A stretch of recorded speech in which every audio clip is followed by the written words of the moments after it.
बिहार मुख्यमंत्री महिला रोजगार योजना सरकार 4 फेज में महिलाओं को देगी सहायता। नमस्कार, आप देख रहे हैं स्टार टीवी बिहार। मैं हूं आपके साथ अपराजिता सिंह। बिहार सरकार ने महिला स्वरोजगार बढ़ाने और महिलाओं को आत्मनिर्भर बनाने के लिए मुख्यमंत्री महिला रोजगार योजना शुरू की है। इस योजना के तहत महिलाओं को अब 2-2 लाख रुपए की सहायता राशि दी जाएगी। यह राशि 4 फेज में चरणबद्ध तरीके से दी जाएगी। योजना शुरू करने से पहले फेज में महिलाओं को 10-10 हजार रुपए की प्रारंभिक राशि दी जाएगी। पहले फेज में ग्रामीण और शहरी इलाके की 1,56,00,000 महिलाओं को 10,000 रुपए की प्रारंभिक सहायता मिल चुकी है। इस फेज का मुख्य उद्देश्य यह सुनिश्चित करना था कि महिलाओं ने इस राशि का सही उपयोग किया और व्यवसाय या स्वरोजगार की दिशा में कदम बढ़ाया।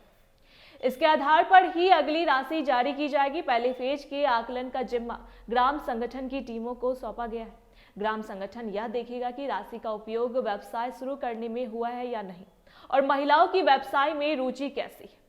यह रिपोर्ट्स ब्लॉक स्तर पर भेजी जाएगी और फिर जिला तथा राज्य स्तर पर समीक्षा होगी। दूसरा फेज में महिलाओं को 20,000 रुपए दिया जाएगा, जिसमें उन्हें खुद से 5,000 रुपए जोड़कर व्यवसाय शुरू करना होगा। तीसरे फेज में सरकार 40,000 रुपए देगी और महिलाओं को स्वयं 10,000 रुपए निवेश करने होंगे। चौथे फेज में सरकार 80,000 रुपए प्रदान करेगी और महिलाओं को 20,000 रुपए अपनी ओर से निवेश करने होंगे। अंत में पांचवा फेज व्यवसाय के विस्तार के लिए होगा, जिसमें 60,000 रुपए मार्केटिंग, ब्रांडिंग और पैकेजिंग जैसे खर्चों के लिए दी जाएगी। योजना के तहत राशि वितरण के लिए 2 प्रकार के स्टैंडर्ड्स बनाए गए हैं। पहली स्टैंडर्ड्स ग्रुप आधार पर है, जिसमें 10 महिलाएं मिलकर एक व्यवसाय शुरू कर सकती है। इस स्थिति में समूह को प्रति महिला 20,000 रुपए के हिसाब से टोटल 2 लाख रुपए की राशि दी जाएगी। दूसरी स्टैंडर्ड व्यक्तिगत आधार पर है। यदि कोई महिला व्यक्तिगत रूप से व्यवसाय करना चाहती है और उसे बड़ी राशि की जरूरत है, तो उसका प्रस्ताव जिला से राज्य स्तर पर भेजा जाएगा। जीविका सीईओ की अध्यक्षता वाली स्टेट लेवल कमेटी इसके आधार पर प्रस्ताव की समीक्षा करेगी। अप्रूवल मिलने के बाद महिलाओं को एक बार में 2 लाख रुपए की राशि दी जाएगी। योजना के तहत महिलाओं को केवल आर्थिक सहायता ही नहीं, बल्कि उन्हें स्वरोजगार शुरू करने और व्यवसाय चलाने के लिए मार्गदर्शन भी प्रदान किया जाएगा। इससे महिलाएं आत्मनिर्भर बनेगी और अपने परिवार के लिए स्थायी आमदनी का साधन तैयार कर पाएगी। योजना में यह ध्यान रखा गया है कि महिलाओं की पहल रुचि को देखते हुए उन्हें चरणबद्ध रूप से वित्तीय सहायता दी जाए।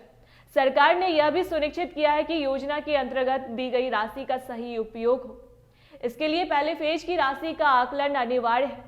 महिलाओं के व्यवसाय शुरू करने की क्षमता और उनके प्रयासों का मूल्यांकन कर ही अगली राशि जारी की जाएगी। इससे योजना में पारदर्शिता बनी रहेगी और महिलाओं को वास्तविक स्वरोजगार की दिशा में मदद मिलेगी। इस योजना से न केवल ग्रामीण और शहरी महिलाओं को स्वरोजगार मिलेगा, बल्कि उन्हें आर्थिक सशक्तिकरण का अवसर भी मिलेगा। छोटे व्यवसाय से महिलाओं को अपनी पहचान बनाने और जीवन स्तर सुधारने का मौका मिलेगा। योजना के फेज के अनुसार राशि वितरण से यह भी सुनिश्चित होगा कि महिलाएं व्यवसाय में सक्रिय रूप से निवेश करें और योजना का अधिकतम लाभ उठाएं। कुल मिलाकर मुख्यमंत्री महिला रोजगार योजना महिलाओं को आत्मनिर्भर बनाने, स्वरोजगार बढ़ाने और आर्थिक रूप से सशक्त बनाने की दिशा में एक महत्वपूर्ण कदम है। इस योजना के 4 फेज और वित्तीय सहायता के सही उपयोग के आकलन के माध्यम से बिहार की महिलाएं अब अपने व्यवसाय और जीवन में स्थायी सुधार ला सकती है। ऐसी जानकारी के लिए देखते रहे स्टार टीवी बिहार।